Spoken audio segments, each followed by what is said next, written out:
Well, it's the Security Weekly News, and welcome to the week of 12 January 2025, which still to me sounds like it's out in the future somewhere where, there's flying cars and, yeah, all that stuff that we don't actually have.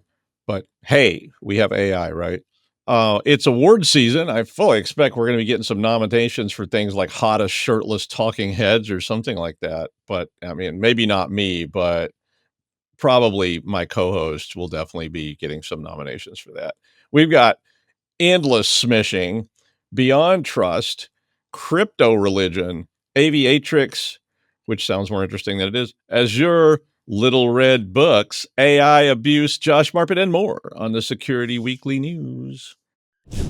This is a Security Weekly production for security professionals by security professionals. Please visit securityweekly.com/subscribe to subscribe to all the shows on our network. We interrupt our program to bring you this important message. It's the show that keeps you up to date on the latest security news twice a week. Your trusted source for accurate security information and expert analysis. It's time for the Security Weekly News. IT professionals, mark your calendars. Zero Trust World 2025 is happening in Orlando, Florida, February 19th to 21st. This event is tailored for IT leaders and cybersecurity experts who want actionable insights on zero trust strategies, practical solutions for modern threats, and meaningful connections with industry peers. Plus, take advantage of hands-on cyber hero boot camps, expert-led sessions, and the chance to earn CPE credits and your cyber hero certificate. Save $200 on your in-person registration using discount code ZTWSW25 at securityweekly.com/ZTW2025. Reserve your spot now. ThreatLocker implements a least privileged approach to cybersecurity, blocking every executable unless specifically authorized by your team. This methodology mitigates ransomware, supply chain attacks, zero-day exploits, and ensures 24/7, 365 and a quarter protection for your organization.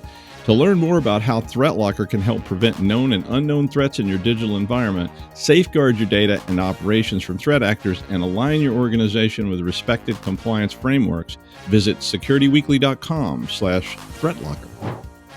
All right, I'm Doug White, and it's the Security Weekly News. Don't forget to hit like, subscribe, and leave a comment, or I will change your transcript, and you'll have to go back and take high school gym again. Unless you're not allowed to get within 500 feet of a school or something, in which case they'll work it out. All right.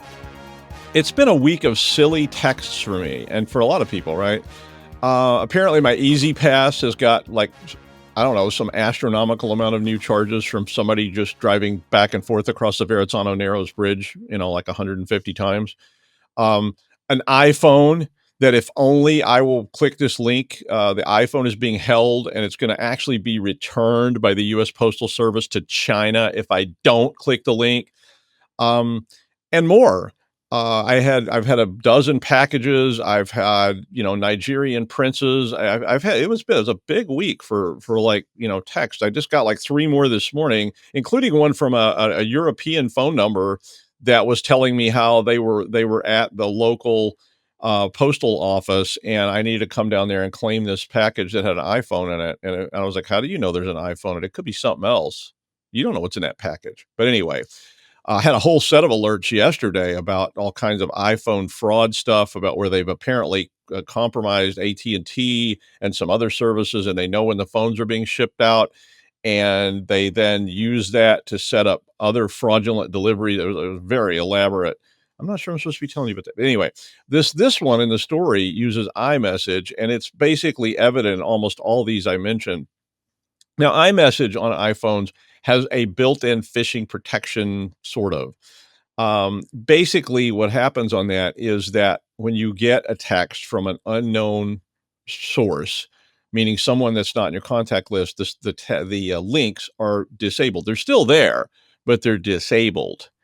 Now, if I can talk you into disabling the protection, well, then you can click the link and get your iPhone delivery set back up before we have to ship it back to China and charge you $1,567.31 today on your credit card, sir.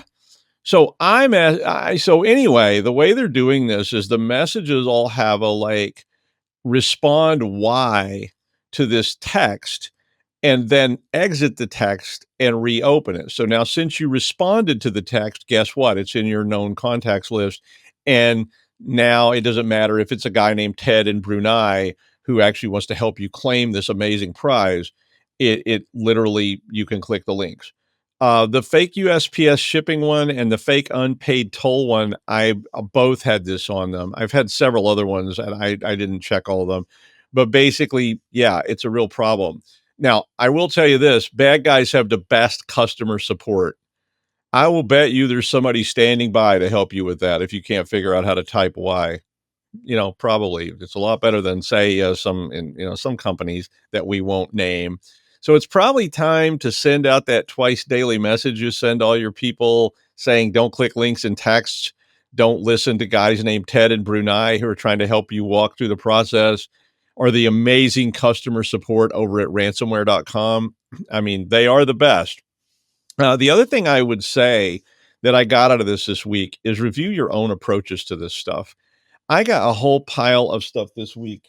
Actually, I already took that trash out, including paper mail that was from government agencies that looked like the sketchiest stuff I've ever seen. I got a couple of emails from entities that looked like the sketchiest thing I've ever seen, that I thought they were probably being used to see if I would click the link so they could report me. And turned out they were both legit.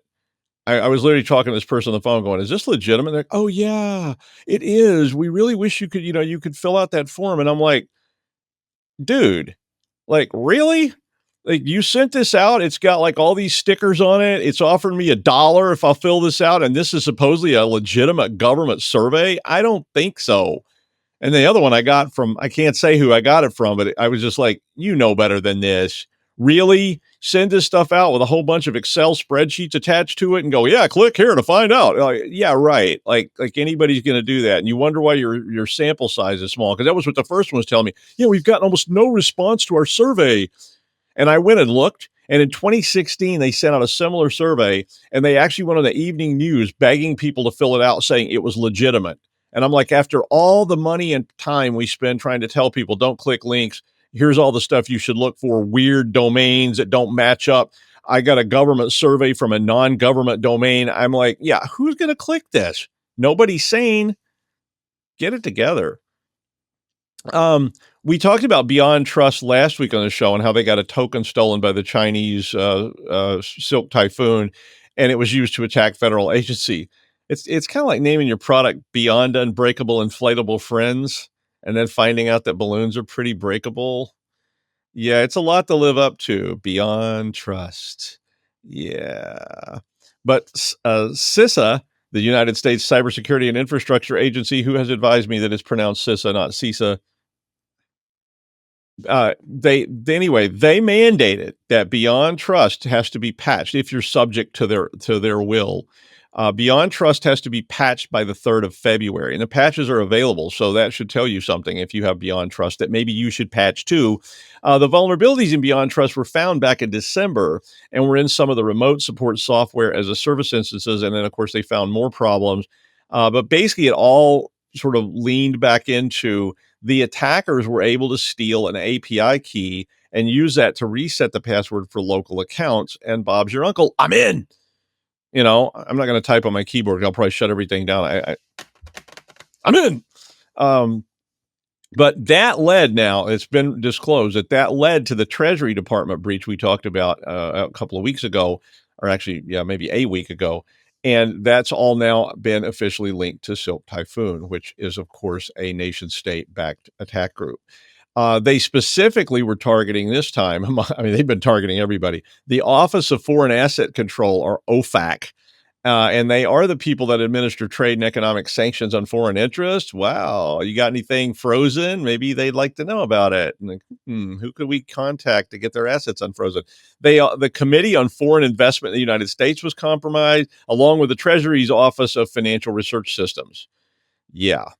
The cloud instances of Beyond Trust have been patched, but if you have a self-hosted instance, you will need to patch that yourself. And all these flaws did get added in between one story I read and another. They got added to the KEV, which is the known and exploited vulnerabilities catalog today. So like yesterday, they had not put it in the KEV, but as of today, they have.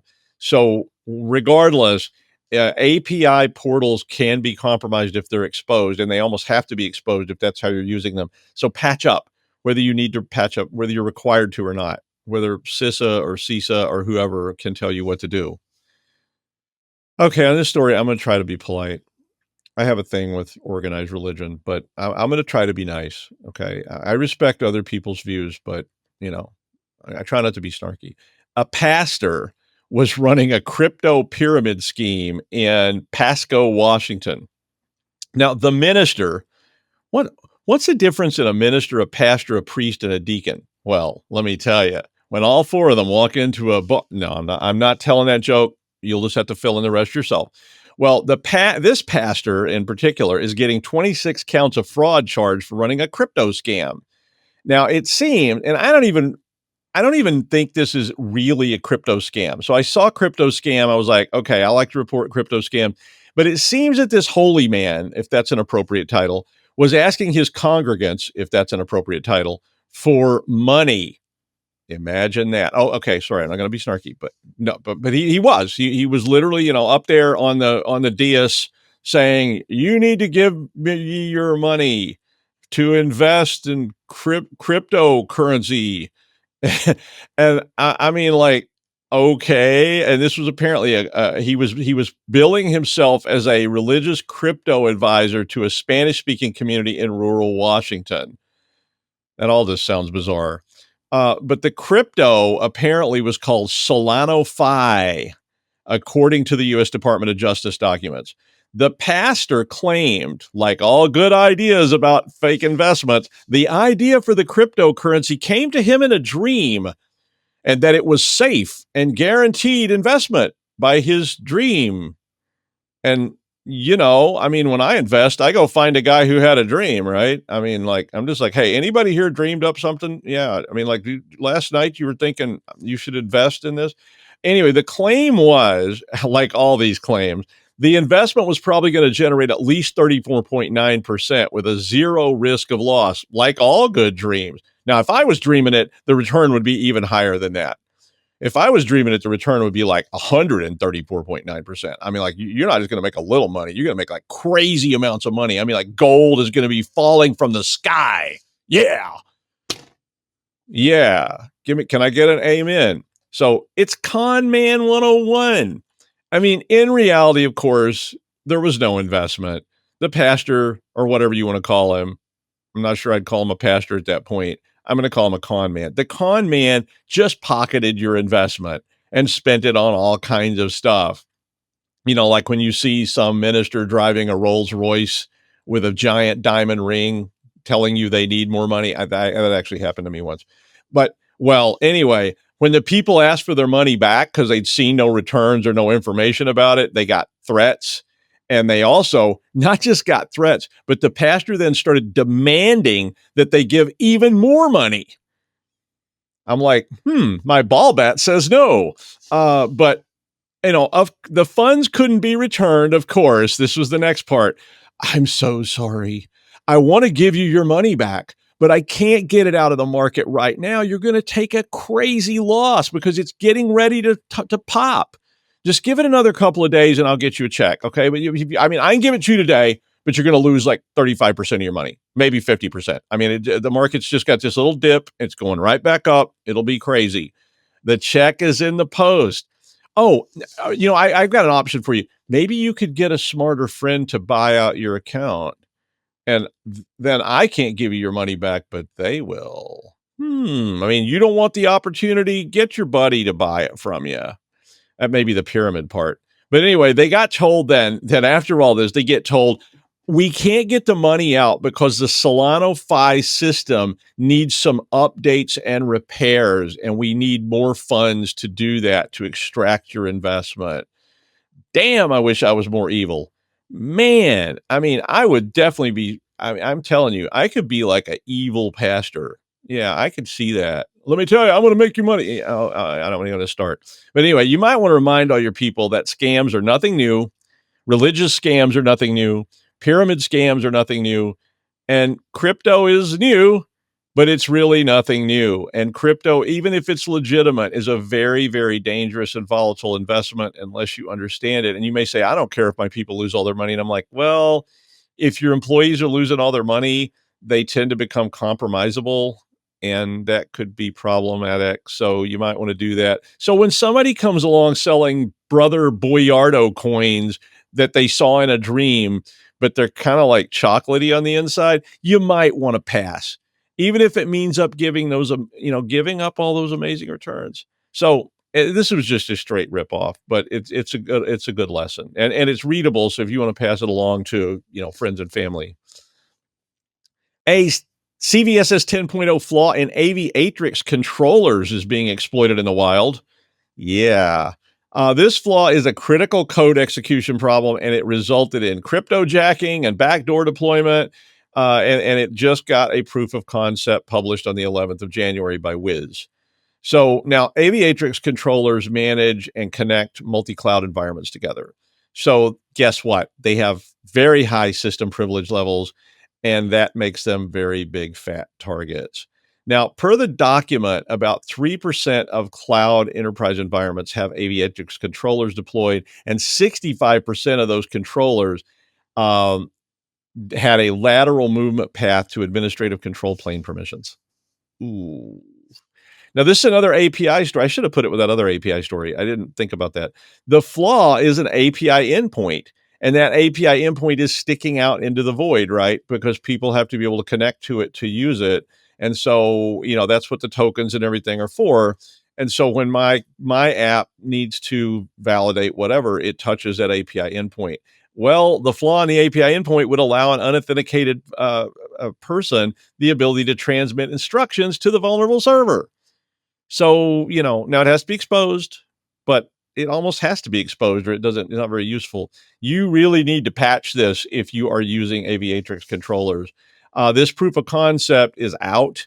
That means that a 12-year-old kid in Hackensack, New Jersey can read the proof of concept, set that up and go, I think I'll have some fun today.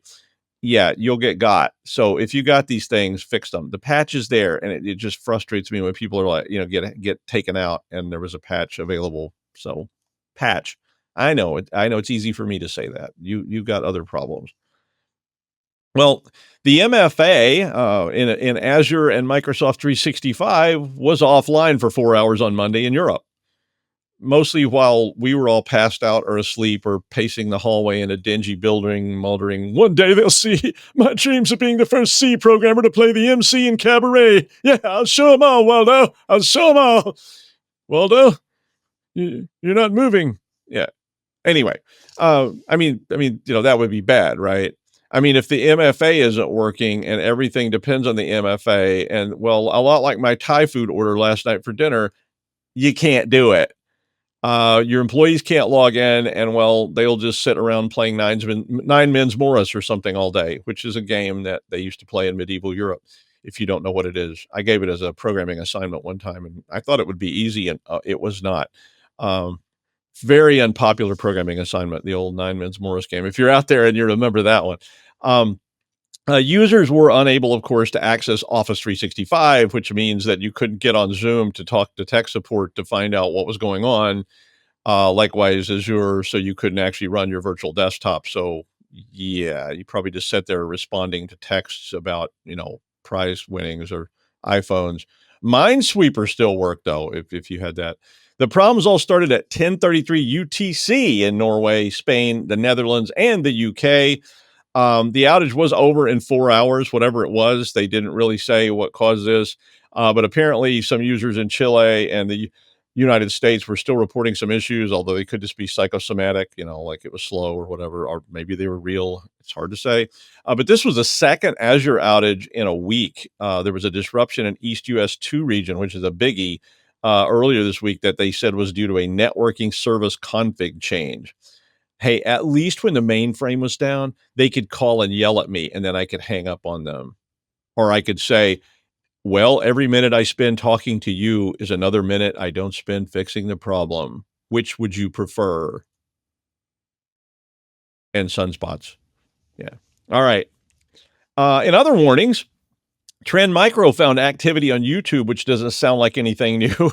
But I wanted to bring this up. This one was interesting to me, and I've thought about this a lot, and I've warned my students about stuff like this a lot over the years. The attacker, the attackers were posing as guides and had legitimate software installation tutorials on videos on YouTube. So somebody's searching for something and they find a YouTube video. And this was luring viewers into reading the video descriptions or comments. And the video descriptions and comments had links to malware. I mean, that's as old as the internet, right? I mean, a fake link. I mean, people have been doing that since it was a bulletin board, and me and 3 other people were connected to it back in, 1990 or something. But it does kind of put a caution out there, which is, and I was making a video for my students just yesterday and going, now type RM minus R. But I mean, think about when you're following tutorials, especially if it's something you don't know what you're doing, which would imply the reason that you needed a tutorial, right? But I mean, and I've seen students do this, and I've had students complain about this. Is like some guy's telling you what to type, so you type it. You don't know what you're typing, but you're just typing it. Um, I mean, if I made up a video about how to speed up your internet connection, took people to the command line, I was like, okay, now do this. Now right click on that and choose run as administrator, or actually would be doing that in the one I'm using. Now type sudo rm minus rf star, or some PowerShell script. PowerShell is what, like initialize disk number. I don't remember that. I think it's something like that. I mean, a lot of people would just be, okay, let's see here, initialize disk number and hit enter any key. I don't what's the any, I mean, they might go for this, and you could put that on YouTube, and who knows how many people might watch and follow along. But this was actually simpler than it. They just put links in there. Like, if you'd like to see more, I mean, I could probably get you to dump the whole disk on a Dropbox or something and then wipe it. I mean, and of course, some of these were people looking for cheat codes, as usual. How to win at Sims. Wares like free version of, okay, you got a free version of Halo from a Russian site and you're infected with malware. Like, have you learned anything? No, probably not. But I mean, people that don't learn this stuff, gamers and other people, they get wiped out pretty quick. But this is very similar to all those old kind of hacks like that. But if you are actually getting help, the tutorial is useful, and they just say, if you enjoyed this tutorial or you'd like more information about this, click the link. I'm a little scared. Well, the whole TikTok hoopla has now started resulting in angsty emo blowback in the form of something called Red Note. Yeah, like I've been saying for about a year. So people who love TikTok are now being encouraged by their favorite influencers to download another app just to get ahead of a possible ban on TikTok. Now, this app that they're encouraging is called Xiaohongshu, which means little red book in Mandarin. I probably didn't get all the tones right. I'm sorry to my Chinese friends. My accent is atrocious now, but at least I tried. Now they're calling it Red Note because they don't want anybody to think about little red book. I mean, I don't know if you know what that is. I mean, little red book was the actual little red book that was selected statements by Chairman Mao Zedong. You will read it. Anyone who doesn't read it, and it's not that little though. Really, I had a copy of it somewhere. It's like 427 famous quotations in 33 separate chapters. So it wasn't really a little book. It wasn't huge, but it wasn't like Stephen King's Little Red Book or something like that. But anyway, this is what I kept saying. You ban one, it just squishes out onto your pants, and you have another mess going on. It's not that simple. I mean, I wish they just called it like Kotkit or something other than Little Red Book. But in the U.S., they're calling it Red Note. Yeah. Xiaohongshu was the most downloaded app in the U.S. Apple Store today. Dun, dun, dun. Joe Biden's hair is turning gray. Wait. Over 300 million people use this app currently, but most of them were in China until now. So the influencers go in there and go, hey, you want to keep TikTok? I'm getting paid to tell you to use. I'm starting a conspiracy. I think they're just frustrated because they don't want their app banned. I mean, So until the Supreme Court rules on the ban, people are planning ahead and maybe wading into really dangerous waters because, I mean, they're not going to be able to get tips on how to lose weight by attaching leeches to your eyeballs on TikTok anymore. And, I mean, where would we be without it? But banning it, not going to help. Although I also heard that Elon was going to buy it, which that'll be the end of it. But okay, I'm sorry, not going to go there because I don't want jackbooted thugs parachuting into my house or anything. People hanging from Starlink cables or something. All right. Well, when he's not helping others, he is in the Chamber of Secrets using Cerebro to spy on everybody. Please welcome Josh Marpet. Hi, Josh. Hey, Doug, how you doing?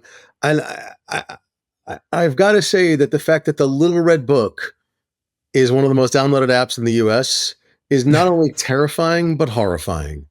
The whole thing sounds like an op, right? I mean, it sounds like a psyops for sure. I mean, like if I was a Chinese intel people, I'm like, we don't have enough people using TikTok and it might get banned and they're going to give it to Elon. Why don't we just get the influencers go, hello, influencer. My name is Steve. Would you like to get an extra $500 a week? Be sure and advocate for Red Note, a fine product. So not to start a conspiracy or anything. No, the Little Red Book was totally not important for the Cultural Revolution anyway. Well, no, that was later, but anyway, I've got two stories. It's a status symbol. One listed and one that I just wanted to chat about really quickly. Okay. The first one, I wanted to talk about Shmoocon.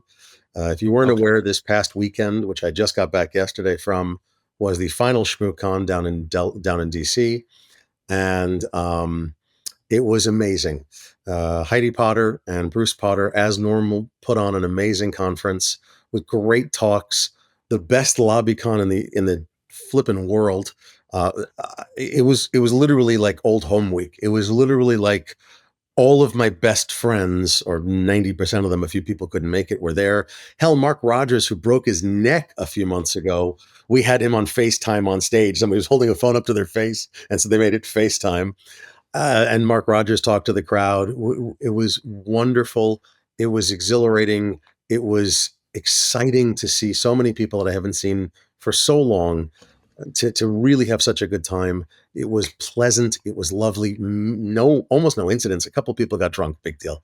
And we had a great time. Good food, good people, wonderful information, unbelievably nice. So kudos to Heidi and Bruce and the Shmoo group and all three Potter children and their significant others and all the volunteers and everybody. It was amazing. And I just wanted to say thank you to them. I have memories that are part of who I am, and I appreciate it. Thank you. And all those memories will be lost like tears in the rain. I'm going to hit you. So this is why they don't let us be in the same room together. This is true. No, I mean, I wish I could have been there. I mean, that was one of those cons. I mean, there's so many cons and so little money and so little time. And I would love to have been there, and there's lots of wonderful conferences out there. B-Sides Delaware, my conference, I absolutely love. It's very family focused. There's a lot of conferences that are variously focused on things that if you want to be a drinker, SummerCon is not bad for that. If you want to be, and I'm not dissing on SummerCon, it's just funny. If you want to do this or that or the other thing, there are conferences for you. Shmoocon happened to be very near and dear to my heart, and it was very comfortable for me because I think everyone I know was there. I literally was seeing all the pictures, and I'm like, whoa. I got engaged there in 2015. Opening ceremonies, I popped the question to my wife. Wow. So I conspired with Heidi, and Heidi let me do a whole shebang at opening ceremonies. My wife is staring at the screen where there's a video of me, and I've just said, "Hey, I think I'll take a question from the audience." I'm on one knee with a box, and a ring, and she's like, "Huh?" And I go, "Hey." She looks over, and goes, "Supplies," and she said yes. Actually, no, to be clear, she said, "Oh shit." And somebody in the audience yelled, Bruce, what'd she say? He goes, "It's cool. She went, oh shit," which I've looked up. It means yes. If she'd said, "Oh fuck," it would have been bad for Josh. That one. Anyway, to news. So that was my personal piece of news, and I wanted you all to hear it. So thank you for listening to my little rant there. In the interesting world of compliance, CMMC, which is relevant to about 300,000 defense contractor companies here in the U.S., as well as other countries, we got problems. And it's interesting to see these problems. The DoD CIO, the Chief Information Officer Office, just did a report 4 or 5 days ago on 5 days ago on the process of coming up with the C3PAOs. These are the certified third-party assessment organizations that are going to go out and certify that, hey, your company can handle controlled unclassified information. Josh, this is really crazy. No, it's important because the amount of money that the Defense Department, the DoD, pumps into the economy through these contractors is unbelievable billions of dollars. Most universities, Doug and yours included, probably have Defense Department contracts to study various factors of, shell shock on monkeys or whatever. And so it's important that we have a process that's going to work for this rule, which is now in place and is actually going to be mandatory as of some part of this year. So what they find? They found it's got problems, that there is no quality control process in place for these companies to be properly processed, properly documented, properly doing things. So effectively, the C3PAOs, they have to have a quality control system. They have to have proper assessors, auditors to come in and do the assessments. They have to have certified people. They have to have all the paperwork in place. Everything has to be done properly. It's not like a hard concept here. Yeah, they're finding issues. So what are we seeing? Well, the Defense Department and the Cyber AB, that's the accreditation group, have 30 days to come back with answers. And now it's 5 days past, so 25 days, presumably 24, 26, somewhere in there, to come back with answers as how they're going to fix this stuff. So does that mean anything important to you? Well, if you're not in Defense Department contracting, oh, wait, you are. No, I'm not. No, you are. It is estimated that out of all the companies in the US, at least 3/4 of them are in the supply chain or value chain of a Defense Department contractor system. Okay. Which means that more than likely, literally majority of you out there work for a company that have some connection to a Defense Department contract. Does that mean that you have to be certified? Maybe, maybe not. But it does mean that if those value chains get delayed, if the contract gets delayed, if the money from the contract gets delayed because, well, they're not doing things properly, this has actually got economic concerns. So even if you're not working on weapons system classified information, your paycheck or your reputation or your company's reputation may be in a little bit of risk or more than a little bit, depending on where you work. So what we're saying is that getting these things done properly is important. Having the paperwork in order, having all of your having your ducks in a row. If you need to be certified, are you certified? Are you in the process of getting certified? I saw an entry today on Reddit. There's a CMMC subreddit I'm a member of and frequently talk on, where this guy's like, yeah, somebody offered me $60 to come help them. And I'm like, wait, like an hour? Because, okay. No, total. I'm like, no, what's wrong with you? That's tens of thousands of dollars to get a company prepped for it. But the lack of knowledge and the lack of information out there is shockingly bad. So please, if you're in any kind of Defense Department value chain, go sit with a C3PAO, go sit with a company that's going to get you ready properly, not just call your intern in and go, hey, intern, get us ready. That's a great way to fail. So I'll shut up. But if you have any questions, please yell. Actually, where I am, the VP of compliance is a GRC tool that we sell for people to get ready for various things like this, not mostly to consulting firms, but you get the idea. Like, it's actually important to do it right. Please do it right. Yell if you have any questions. I'm happy to help people. Likewise. I mean, I teach a class on I teach a grad course on compliance, but I mean, my favorite compliance question of all time was like, this isn't really a big deal, right? Oh, geez. I was like, how big is your company? And they're like, well, we have like 35 locations nationwide. And I'm like, yeah, it's a big deal. And there's so much compliance, SOC 2, HIPAA, PCI, whatever you need. I mean, with every university, it's GLBA and the FTC assurance model. Like there's the safeguard rule. Sorry, there's so much out there. It's important. Do it right or get out of business, man. And I mean, and if you are asking yourself questions, just go get something like ISO 27002 or something like that, and just start flipping through it. And after the panic subsides and you've changed your trousers, then you may realize that turning this over to a 22-year-old CPA and an intern that you got from the high school is probably not going to be your best bet. But I've never been more shocked at anything than I was when I started dealing with compliance audits, and I didn't know anything about them either. And then I went and got COBIT and went, what in the hell? I thought we'd just be making the passwords better, but I had no idea. And that was a long, long time ago. And of course, the company, the second best question ever in compliance was, so you just want us to check yes on all these boxes, right? Oh God. I was like, what? And he's like, well, I mean, like, you just want us to check yes and sign, right? And I was like, well, when you sign, you understand that you're like basically attesting that you do those things. They're like, yeah, we do them. I was like, do you do any of them? Liable. And he was like, you mean actually do them or just like talk about doing them? And I was like actually doing them. And he was like, okay, so what do I check if we don't do them? I'm like, the box that says no. And he's like, can I just make a line all the way down? Because we don't do any of this stuff and we're not going to be doing it anytime soon. And I'm like, okay. Lose the contract. At least. Yeah. God help us. Thank you, Josh. And finally, Microsoft is accusing 3 people of running a hacking. Actually, it's more than that. The article started with 3 people. I think they were named, but then it turned around and said 10. Then it said 7. The article was a little bit all over the place. So I don't know exactly how many people Microsoft is actually accusing, but they accused some people of a hacking as a service scheme that would allow the creation of harmful and illicit content using Microsoft's AI platform. Now, all the accused are non-U.S. citizens, so this is one of those great things where it's like, yes, you're accused. And they're like, we don't know where any of you are, and we couldn't get you if we did, but hey. But anyway, maybe they'll show up at DEF CON and be like, I would come in to present yeah, you're under arrest. But anyway, they're accused of using tools designed to bypass the guardrails to prevent the creation of harmful content through the Microsoft AI.